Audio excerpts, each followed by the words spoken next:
Entonces, vamos a comenzar nuestra sesión número 49, no sin antes recordarles que estamos de cumpleaños. Hace un año, Carlos Alberto, acuérdate, tuvimos la primera reunión de este grupo durante la pandemia y a partir de eso nos hemos estado encontrando prácticamente una vez por semana, de manera que felicitaciones a todos, feliz cumpleaños, jesuitas en tertulia, y tendremos entonces hoy nuestra reunión. Los temas de los próximos blogs: el domingo tendremos un artículo de Mauricio Cabrera, COVID-19 y desigualdad. El lunes publicaremos el video de la sesión de hoy de las peregrinaciones en Perú de Marcela Olivas. El martes, un artículo, el tercero, de Luis Alberto Restrepo sobre Jesús de Nazaret, que ha tenido comentarios muy interesantes en los dos primeros. El miércoles, un artículo de Jesús Ferro, Ganar y Perder. El jueves, Amigo Halcón, explícame por qué perdemos tantas ventas, de Cristian Betancourt. El viernes 16, Escenarios para el futuro de la escuela, de Pacho Cajiao. Y el sábado, el segundo, de Reinaldo Pareja, sobre una visión histórica del celibato.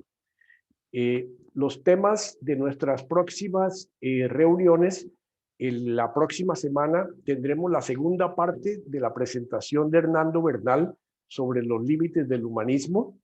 El 22 de abril tendremos la presentación de Juan Manuel López Caballero sobre economía política, Piketty y Esther Duflo.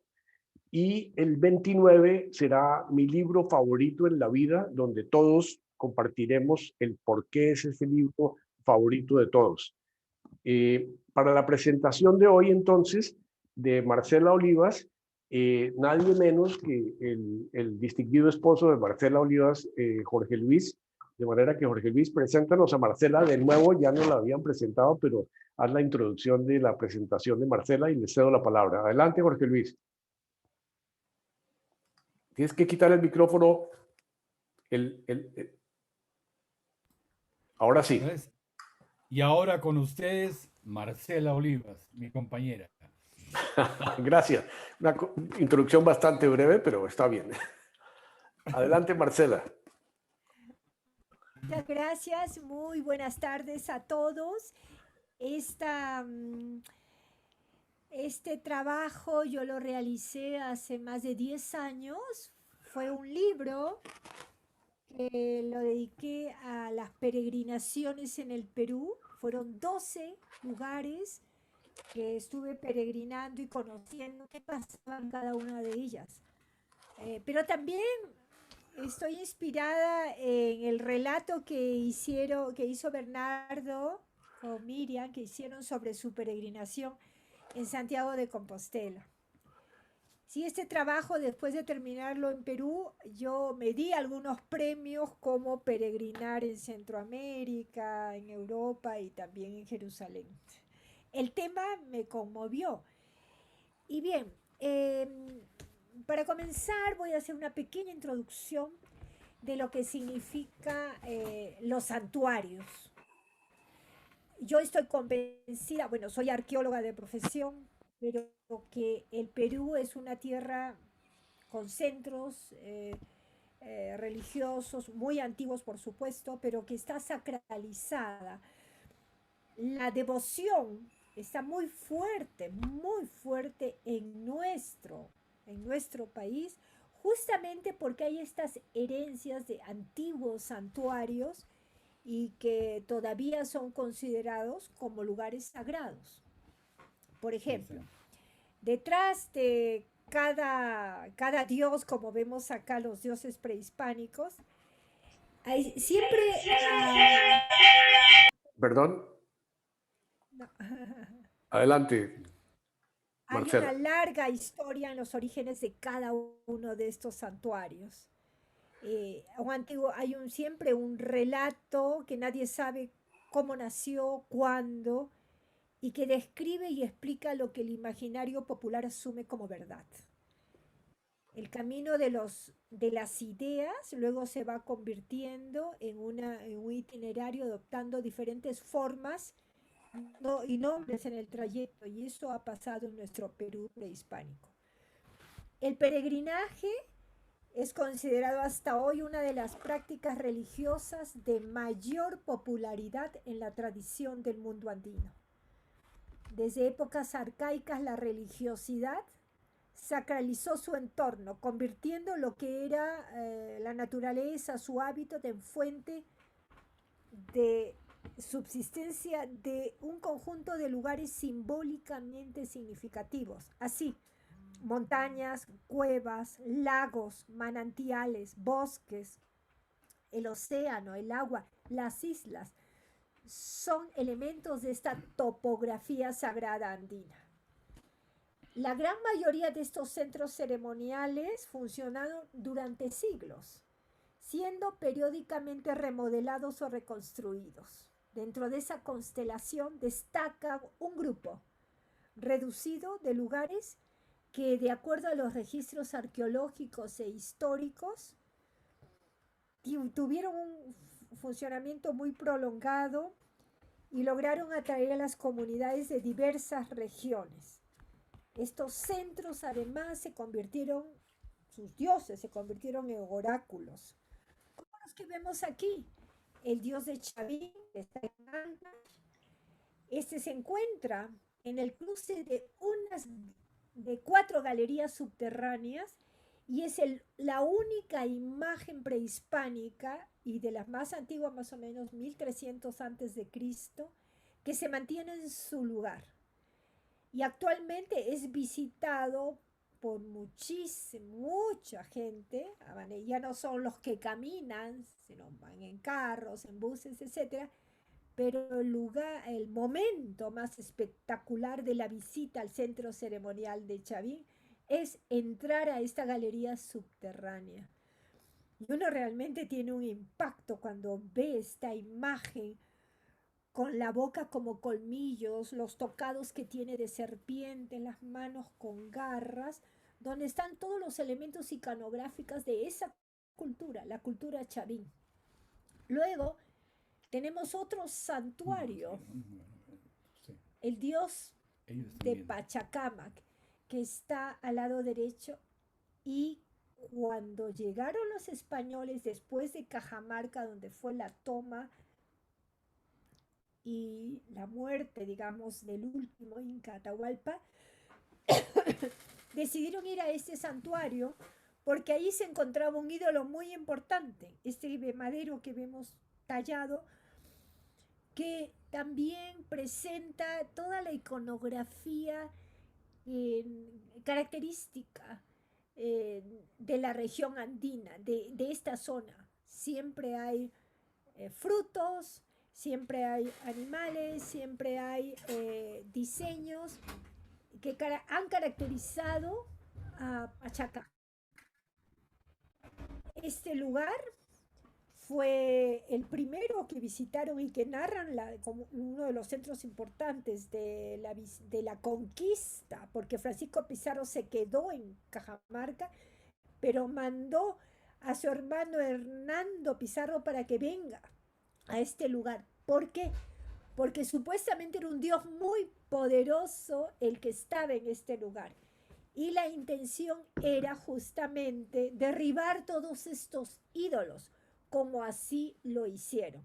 Y en las crónicas relatan que entraron a un lugar muy oscuro, que olía muy feo, seguramente por la sangre o las ofrendas que le hacían, y donde los sacerdotes que los cuidaban, recibían a los peregrinos que traían ofrendas, y los peregrinos venían con pedidos.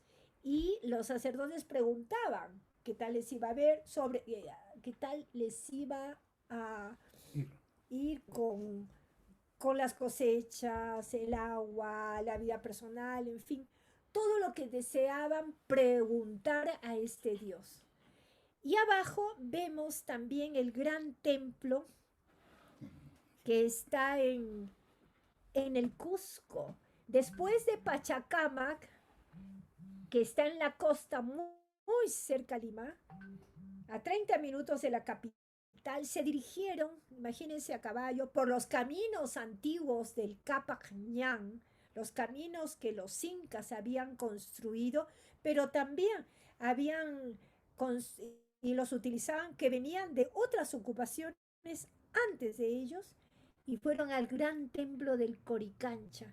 En la parte de abajo vemos nosotros, aquí en esta parte, todavía los muros incas, y encima los dominicos construyeron su gran templo encima del templo donde se encontraba la imagen del sol, el Coricancha en el Cusco. Esa era la manera como se produjo la conquista, y cuando llegaron las huestes aquí, las huestes españolas, desestructuraron todo este sistema que venía de tiempos muy antiguos. Imagínense, Chavín, 1500 años antes de Cristo, y el Coricancha en el Cusco, 500, así como Pachacamac. Pero Pachacamac tiene una historia muy, muy antigua también. Esa fue, para decirles también que en el Perú la institución del peregrinaje es única, porque combina algunos elementos de la tradición indígena prehispánica, la inca también, y el catolicismo europeo del siglo XVI. Quiero comentarles, bueno, aquí tenemos el mapa del Perú. Todo lo que está en este amarillo, cerca, al lado del Océano Pacífico, es la costa. Allí se encuentra cerca de Lima el santuario de Pachacamac, que es un lugar muy visitado por los turistas hoy en día. Toda esa costa es seca, es desértica efectivamente, pero allí en medio de ese desierto, que no era tan desierto cuando vinieron los españoles, porque habían centros ceremoniales y centros administrativos, y ya había tenido ocupaciones importantes, que hoy día las conocemos como la Huaca del Sol o la Luna en el norte. Ahí estaban los nazcas, y habían hecho las líneas de Nazca, las habían elaborado en medio del desierto, etc. Allí surgieron culturas muy interesantes que donde el agua era el elemento más importante, y el agua venía de la cordillera, de toda esta zona marrón donde nosotros vivimos actualmente. Aquí tenemos la cordillera Blanca, aquí en Ancash, donde es un lugar también de peregrinaje de muchos andinistas y alpinistas del mundo, y allí también se encuentran centros de peregrinación importantes, pero todos tienen propias características de acuerdo a la historia de cada cultura regional.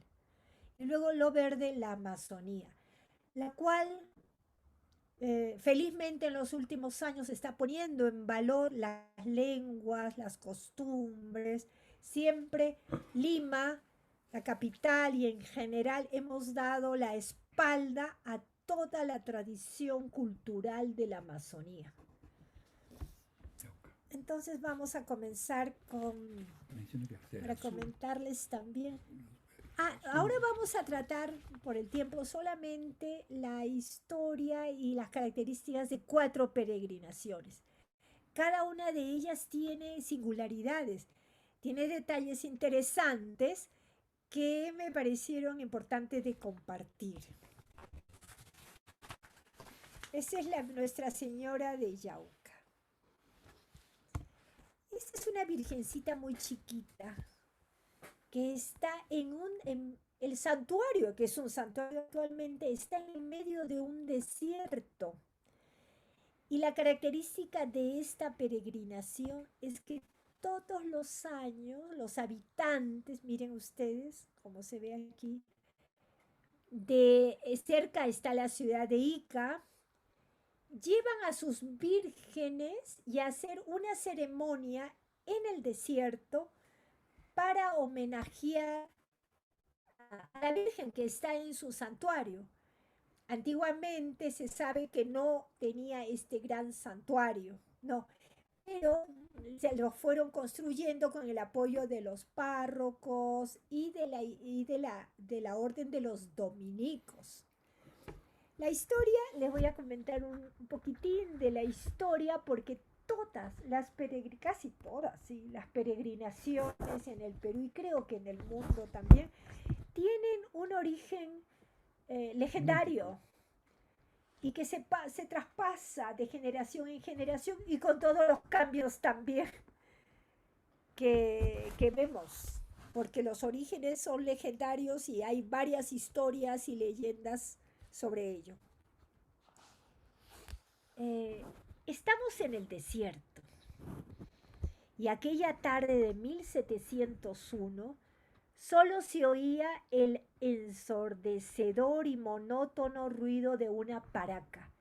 Una paraca es un viento enorme que hay allí en esta costa del sur, cuyos finos granos de arena hacían de las suyas revoloteándonos con el viento, mientras los habitantes del desierto buscaban agua y guarida. Pero una pastorcita, haciendo caso omiso del temporal o tal vez cansada ya de que todo fuera siempre igual, pegó una mirada al horizonte en busca de algo inusual y de pronto vio sobre una piedra de regular tamaño una pequeña imagen y con otra piedra que le servía de apoyo. Creyendo la ingenua y pobre niña que se trataba de una muñeca olvidada por algún caminante, mantuvo en secreto su hallazgo. Volvió a su humilde cabaña con su rebaño, pero sin contar nada a sus padres. Sin embargo, a partir de ese día, con gran prisa, la niña llevaba a pastar el ganado, pero en realidad lo que más le apuraba era encontrar a su muñeca y ponerse a jugar con ella. Cierto día su padre, al notar que algunos animales se habían alejado del rebaño, ingresando a los sembríos vecinos, causándoles daños, lo sacó y luego fue a buscar a la niña, a la que no veía en ningún lado.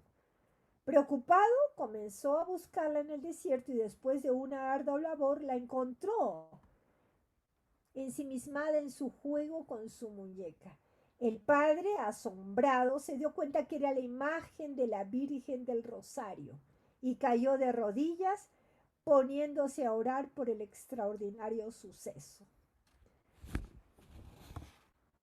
Certificada su presencia por vecinos y amigos, decidieron trasladarla a otra población para construir un templo, pero la Virgen se empeñaba en quedarse allí donde la halló tan afortunada niña.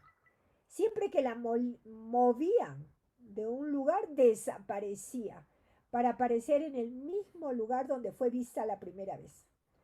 Entonces decidieron allí construir su templo. Su primer templo fue humilde, de caña y barro, y solo en 1940 se construyó uno más moderno allí donde la habían encontrado, en la pampa de Yauca.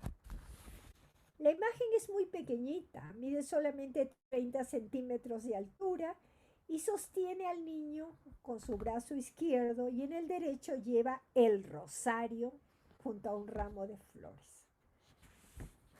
Está hecha de panca de choclo y su rostro tiene una mirada penetrante y serena. Y se ubica en lo más alto del altar central del santuario.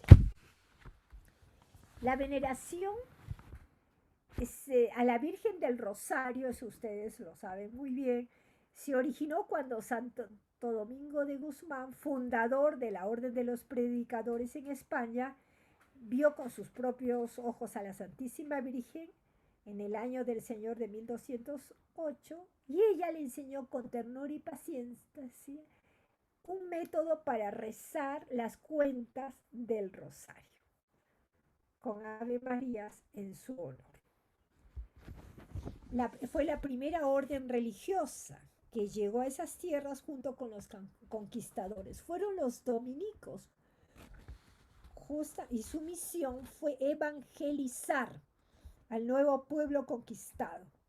No es de extrañar, pues, que la influencia de esta orden, cuyo primer convento fue fundado en la ciudad de Lima, se expandiera por las nuevas tierras. A los padres dominicos se les encomendó propagar la devoción del Santo Rosario. Y es así que seguramente en Ica en aquel momento había un santuario. Entonces, ante esta aparición había algunos sacerdotes o iglesias de Santo Domingo, tomaron, digamos, la advocación a la Virgen de Yauca bajo su administración. Hay algo interesante en esta ceremonia, en esta festividad que vemos aquí.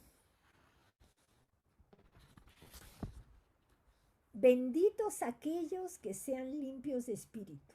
Es una frase que caló hondo en Feliciana Mantari, una humilde y pulcra campesina que vivía cerca de esta pampa, donde estaba la primera ermita de la Virgen de Yauca.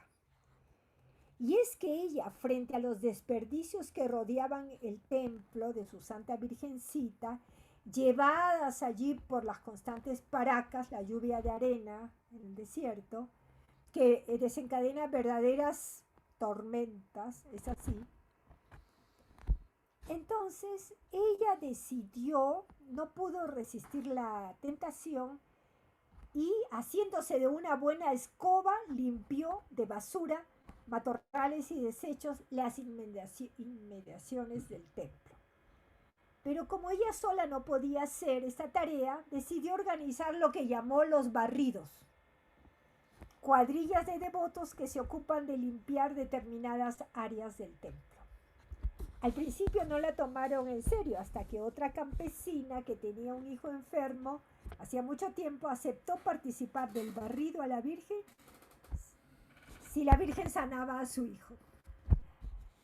Cumplió su promesa junto a Feliciana y su hijo milagrosamente sanó de todo mal. El barrido se realiza y de ahí decidieron organizarse para ir a barrer. Como van solamente una vez al año, pues había que barrerlo, porque si no se encontraba todo lleno de arena. El barrido se realiza 8 días antes del primer domingo de octubre, que es la fiesta central de la Virgen del Rosario. Los fieles de Ica se dividen en cuadrillas y se inscriben en el arzobispado. Y todos llevan un instrumento de limpieza. Lo curioso es que retiran todo el polvo y la arena del templo o la basura que hay alrededor sin dejar de rezar.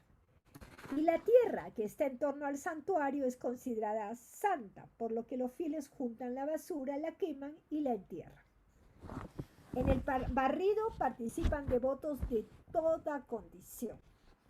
Y hay mucho, cuando yo he estado ahí, el hacer el camino con los peregrinos es muy interesante, porque uno se va enterando de la historia de cada quien, cuándo comenzó su peregrinaje, cuántas veces ha barrido, etcétera, etcétera.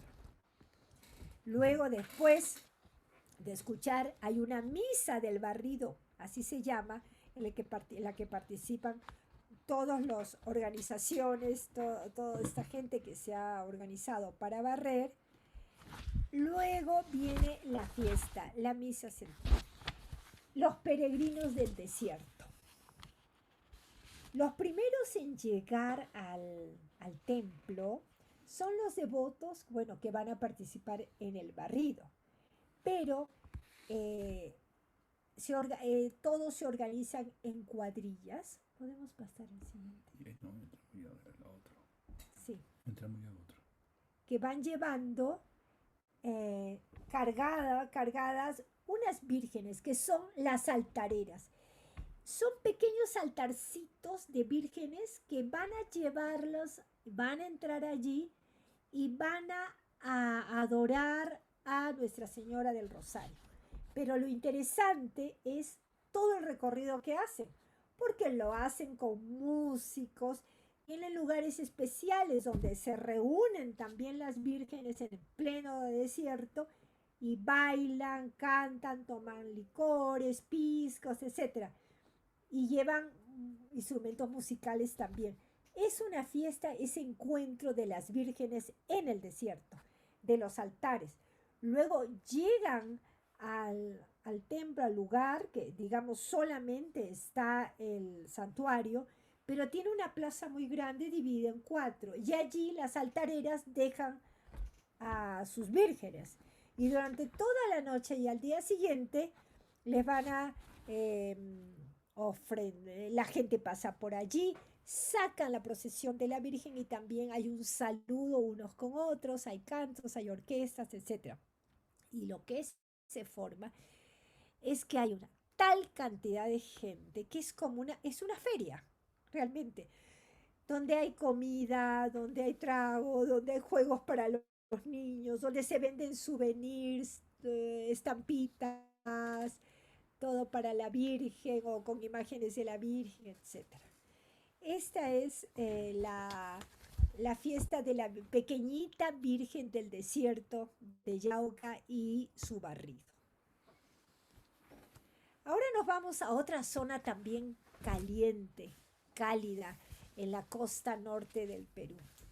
La Milagrosa, donde se encuentra la milagrosa Cruz de Chalpón. Esta, les voy a contar un poquito la historia porque es fascinante cómo se han creado las historias de las apariciones. Esta es una fotografía como de mediados del siglo pasado. La boca seca y pastosa, los pies cansados, cubiertos de polvo, y la sotana gruesa y burda, de gruesa y burda tela, ligeramente raída, no impidieron que el buen cura siguiera avanzando en medio del desierto.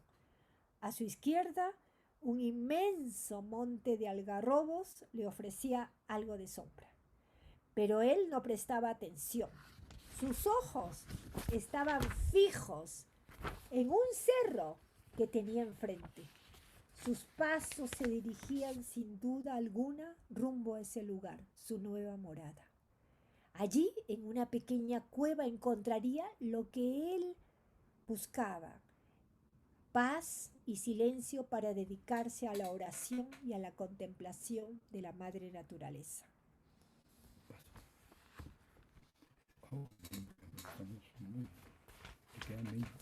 También quería comentarles, esta es una historia. Resulta que este cura de pronto, este ermitaño bajaba de vez en cuando en la ciudad de Motupe, un pueblo de Motupe que queda cerca, buscando comida, etcétera, hasta que en algún momento desapareció.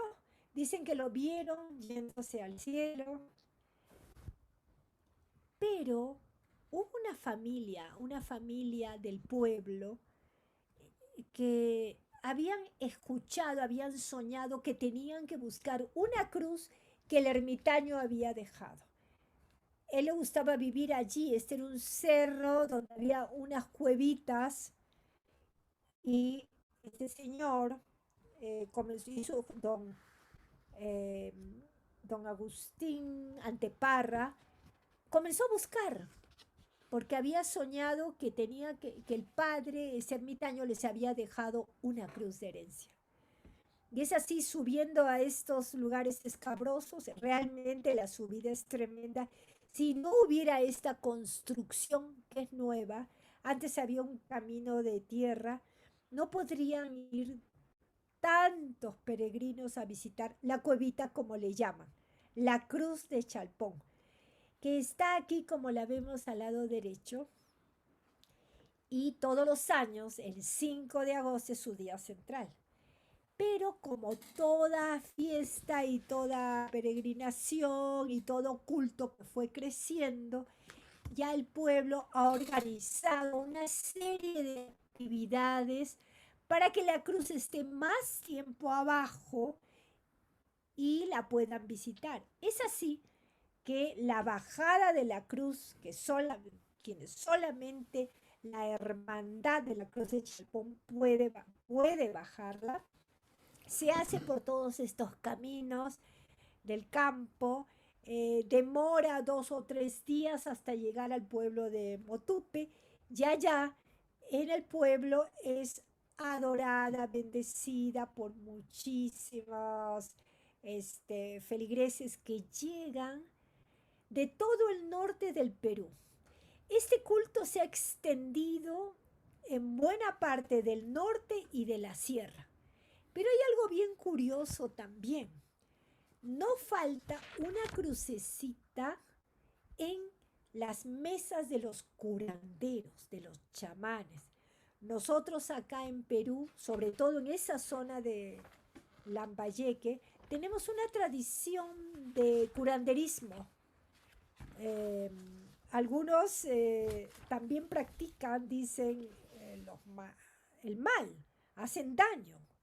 Y otros hacen el bien para curar, limpiar las energías, etc. Esas ceremonias se realizan en la noche. Muchas veces se realizan cerca de las antiguas huacas o sitios donde estaban los sitios prehispánicos. Y preparan una mesa que le llaman, que es un mantel, donde ponen allí calaveras, huacos, ofrendas de diferentes, ofrendas prehispánicas, etcétera, pero siempre tiene que estar una crucecita de Chalpón, porque los curanderos en su mente han unido las dos corrientes ideológicas, la prehispánica y la católica, en un sincretismo. Y también en sus cantos ellos se dirigen a los cerros, por supuesto al cerro de Chalpón y a la cruz, pero también a nuestras advocaciones cristianas. Para los curanderos, una parte importante del ritual también es tomar una pócima del San Pedro. Es un cactus que crece en estas zonas, de la costa, también de la sierra, que se cocina y se prepara un brebaje, muchas horas, está allí, se cocina, y eso se prepara. Y el curandero, el chamán que hace la mesa, tiene el poder y la fuerza de ver a través de esta pócima cómo están sus enfermos. Entonces, siempre, ¿y qué es lo que vienen a hacer? Entonces, siempre está la advocación del... Han encontrado allí evidencias de que en el cerro de Chalpón se celebran mesas de curanderos, siempre en la noche. A la cruz la bajan y no se ven vestidos de angelitos. Aquí vemos unas alitas. Y que van llevándolo durante todo el camino y van cambiando, etcétera, hasta el pueblo de Motupe.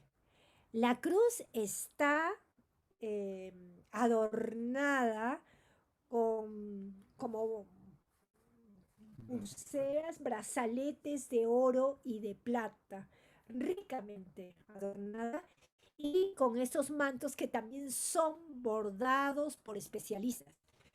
Tiene debajo del cerro, porque ya han hecho todo un marketing, hay que decirlo, debajo del cerro Chalpón, un museo de los mantos, donde podemos ver mantos muy, muy antiguos, bordados, y hasta ahora, cada año, según me comentaban, recibe como donación como 300 mantos que mandan a hacer todas las personas que han recibido algún milagro o por la devoción.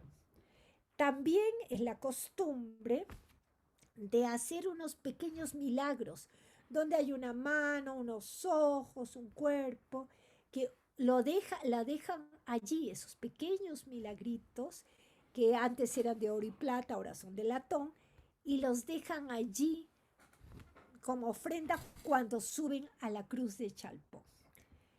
Bien, vamos a irnos ahora a a un lugar ya lejano de Lima inclusive, que esté en la sierra, pero está en una zona que también que es de difícil acceso. Los campesinos tienen la costumbre, los quechua hablantes, de hablar y unir, por ejemplo, de unir en lugar de mamá, mamacha, ¿no? Papá, papacho. Papacho, etcétera, ¿no? Ahí está mezclado el español con el quechua. Y esta es una zona de quechua hablantes. Es una región que todavía mantiene muchas tradiciones indígenas. eh, es de muy difícil acceso. ¿Perdón? Sí, sí, sí, De, tranquilo. de muy difícil acceso, llegar allí.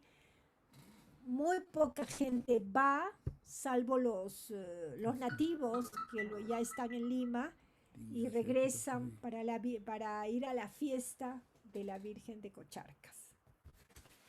Aquí vemos un cuadro que se encuentra en los Estados Unidos, que fue pintado cerca de 1760 y tantos, donde vemos a la Virgen de Cocharcas que tiene al niño cargado y al lado derecho tiene una candela, una candelaria. Está muy adornada por este palio, por en ese altar, y abajo se encuentran como, bueno, ese es el imaginario, ¿no es cierto? Los peregrinos, pero también algunos que llegaban en barcos. Y al lado izquierdo, aquí la cantidad de peregrinos que hacían el viaje para llegar al santuario. La primera vez, bueno, ahí hay un canto bonito. Llegamos de muy lejos a visitarte, mamá y Cocharcas, chicos grandes y viejos, para implorarte, mamá y Cocharcas, mamayay. Mientras ella toma el vasito de agua, tanto la terminación en cha como la terminación en y son diminutivos, como decir mamacita, ¿no? O papacito, mamacha o mamayay, ¿no? Es la mezcla que ella decía entre quechua y español. Cuando uno va, los que hayan ido a Cusco seguramente habrán visto mamá y una limosnita, mamá y un sol. Es mamacita o papacito, papacha o papacho también dice. A esta le llamamos a la Virgen peregrina. Y ahora les voy a contar por qué. Voy a hacer una pequeña introducción de cómo se encontró. El lugar es realmente increíble. ¿Cómo llegar allí? Esta es una foto actual de Google. Aquí se encuentra el santuario, pero yo fui hace ya unos 20 años y no había nada, casi nada alrededor. Aquí está un famoso río, el río Pampas. Y llegar allí, porque uno no llega a la capital de un departamento, sino de ahí tienes que viajar por las alturas de los Andes y llegar al santuario. Lo que a mí me impresionó fue encontrar, es un santuario de los jesuitas, esa arquitectura impresionante en un lugar que podríamos decir que estaba abandonado. Lo que por supuesto me hizo pensar de cómo las órdenes religiosas, los jesuitas, dominicos, mercedarios, etc., habían llegado a lugares tan lejanos e inhóspitos para instaurar ahí los cultos. En este caso, a la Virgen es una candelaria, tiene su vela, pero ha tomado el nombre de Cocharcas, que es este pequeño pueblo. El protagonista de esta historia es un indio sencillo natural de Cocharcas, de una pobla. Cuando estuve por ahí encontré también un sitio prehispánico cercano. Se llamaba Sebastián Quimichi y tenía 23 años cuando le ocurrió un accidente que ocasionó todos los sucesos que siguieron después y formaron así la trama de su vida. En la víspera de la fiesta de San Pedro, patrono de su pueblo, en medio de ruidosas celebraciones, uno de sus compañeros le atravesó la muñeca con una penca de maguey encendida, lo que con tanta violencia, lo hizo con tanta violencia que algunas astillas se clavaron profundamente y pese a los cuidados de una mujer del pueblo, experta en curar, no pudo volver a usar correctamente su mano. Viéndose lisiado y malquerido en su propia casa, porque su mal le impedía ayudar a sus padres en el trabajo, resolvió viajar al sur, al Cusco, y buscarse allí la vida. En la ciudad imperial lo acogieron otros indios pobres que mendigaban un plato de sopa en el colegio de la Compañía de Jesús y a cambio eran adoctrinados en la fe católica. Allí supo de los labios de una india llamada Inés que en el Collao, en la zona donde está Bolivia, había una virgen que tenía un santuario famoso por los milagros que en él habían sucedido. Ella también había acudido hace un buen tiempo y se había sanado de sus dolencias. Entonces, lo primero que hizo en la ciudad fue preguntar cómo podía llegar. Entonces, la travesía que él hizo se repite actualmente.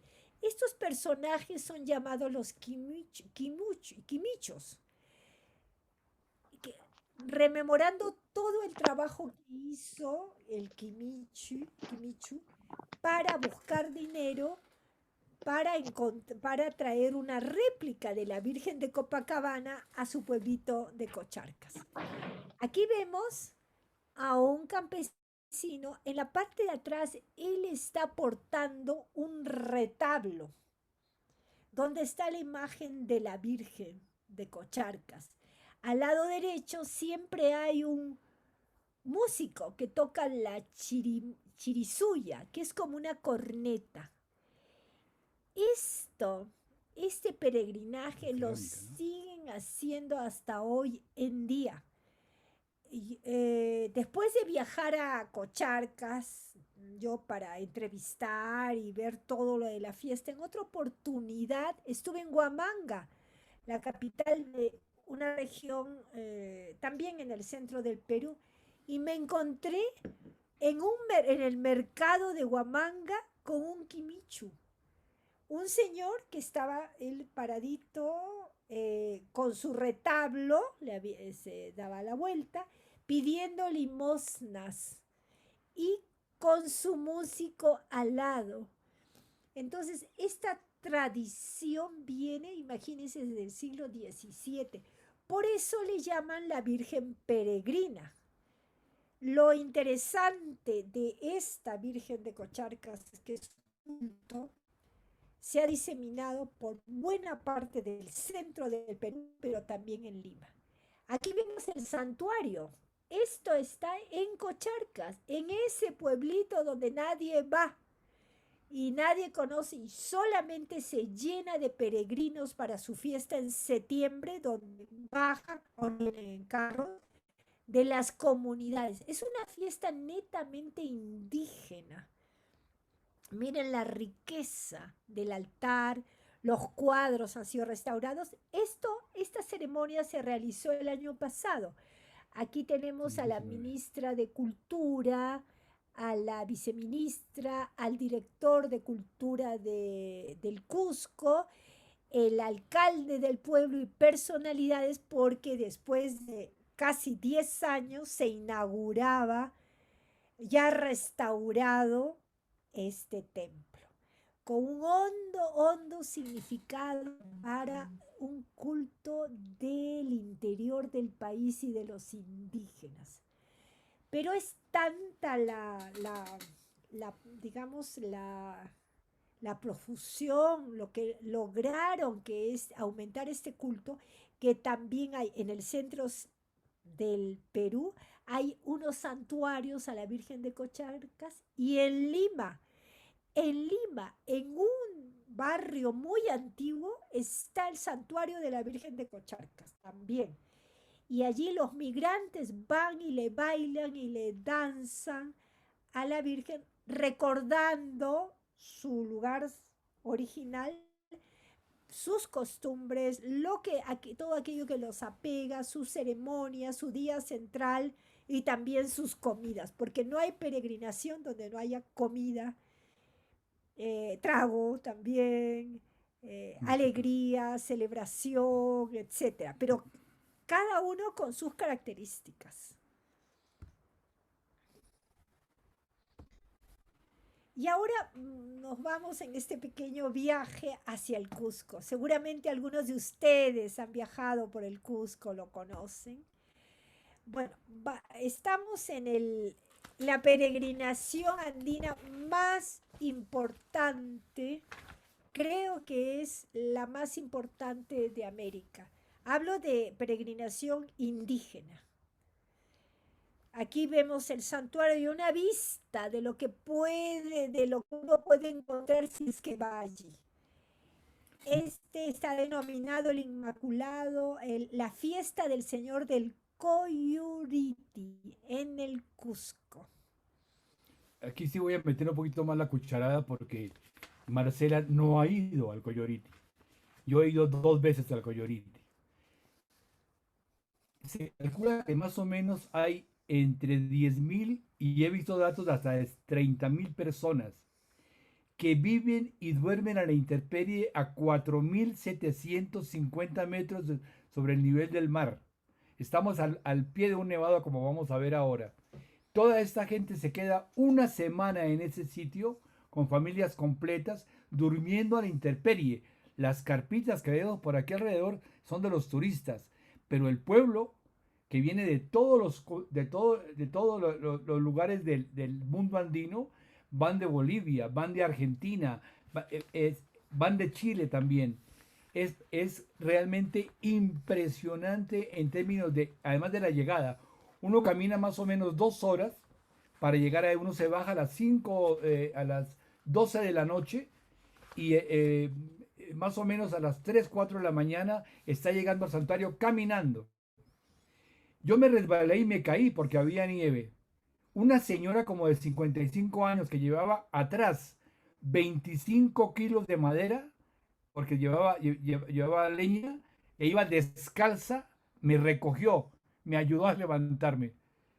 Es impresionante. Hay gente que sube con cruces, caminando con cruces arrastrándolas, o descalzo, los pies tú los ves cuarteados.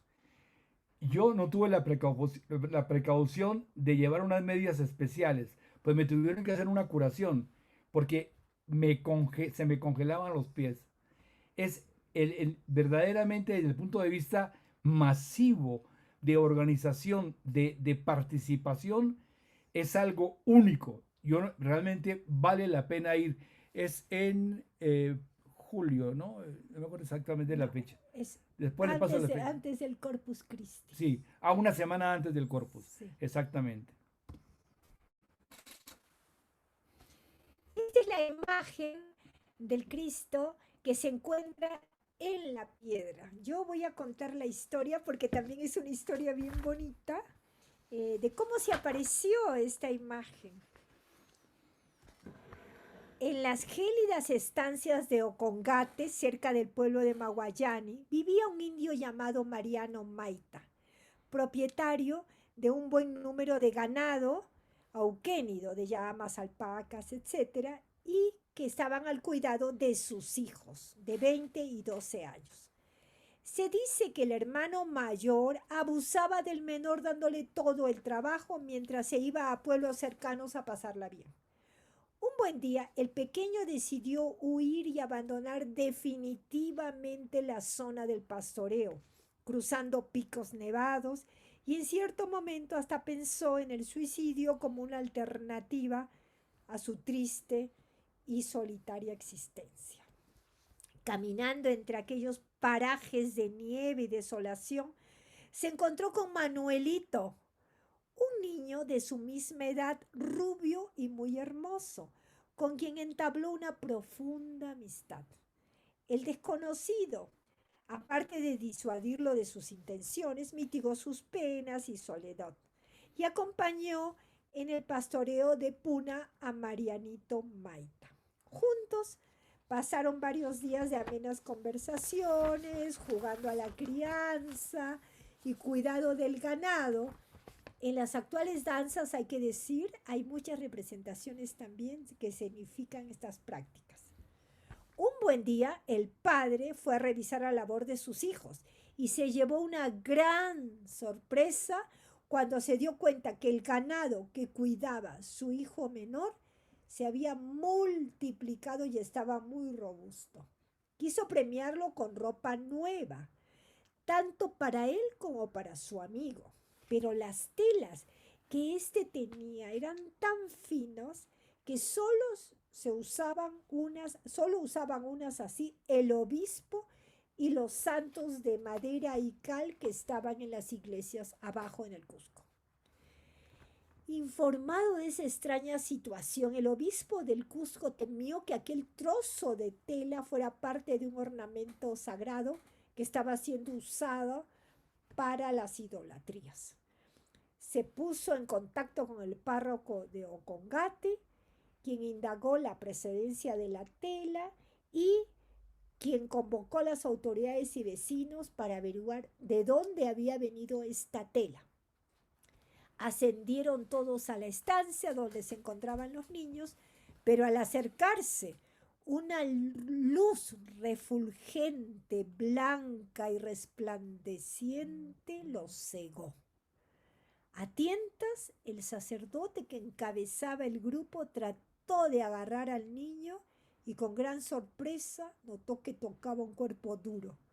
Se trataba de un árbol de tayanca, del que colgaba el cuerpo del Señor sangrante y con los ojos mirando al cielo. Marianito, aterrado y adolorido, pensando que esta gente iba a hacerle daño a su amigo, murió instantáneamente como si lo hubiese fulminado un rayo. Fue sepultado al pie de un gran peñasco en esta montaña. Aquí vemos algunos aspectos de esta gran peregrinación, donde se reúnen danzantes, grupos de danzantes que se llaman las naciones, de diferentes zonas del Cusco y alrededores. Todos tienen que subir a los nevados porque allí también hay esta mezcla de este sincretismo religioso que encontramos en el mundo andino. Van a adorar y bailar al Cristo en su santuario, que claro, lo han construido y arreglado con los tiempos, con el correr de los tiempos, pero luego van a las montañas donde están los hielos. Se quedan ahí toda la noche para recibir el sol, ofrendarlo con hojas de coca, con música, y luego bajan pedazos de hielo, los bajan en sus espaldas para llevarlos a sus comunidades. Aquí vemos algunos grupos, a estas naciones con sus vestidos pintorescos, recorriendo estos nevados para celebrar al Señor del Coyuriti. Entonces encontramos dos rituales en esta zona. Y sí. Aquí vemos, por ejemplo, un grupo que son los ucucus. Estos son como unos osos andinos. Están disfrazados a su manera como osos y son los encargados además de guardar el orden. Tienen unos chicotes y hacen avanzar a la gente para que no se vaya quedando, los arrean, y tienen una característica que hablan como silbando, ¿no? Y bueno, sí, están vestidos de esa manera excepcional, llevando pieles también de animales, etc. Son de lo más característicos de naciones que suben al Coyuriti. También los llaman llameros. Eso, como ustedes ven, llamitas. Ellos cuelgan cueros de llamas para que eso, mientras más cueros tengas, más prestigio tienes, ¿no? Por lo general son llamas que han muerto muy jóvenes o que incluso a veces pueden ser incluso llamas abortadas. Pero siempre lo distingue eso y, ¿verdad? Ellos son como la policía del lugar, ¿no? Y todo el mundo les hace caso. Si tú te has emborrachado o estás ofendiendo a alguien, inmediatamente te llaman la atención y te agarran con el chicote, con el fuete, te agarran y te golpean. Y aquí encontramos a los sucupus que están recogiendo y llevándose los hielos en sus espaldas y los bajan a sus comunidades. Quiero contarles también que yo he participado en estas celebraciones en la ciudad de Lima y fue realmente extraordinario porque todos los migrantes cusqueños que viven en Lima lo celebran en una misa en la Catedral de Lima y una misa en quechua y luego un gran desfile por la Plaza de Armas de todas sus naciones. Entonces, mientras arriba se celebra lo auténtico, hay en Lima tantos migrantes cusqueños que se han aglutinado a través del culto al Señor del Coyuriti. Yo me quedé muy sorprendida de escuchar una misa en quechua en la Catedral de Lima, porque eso no es usual.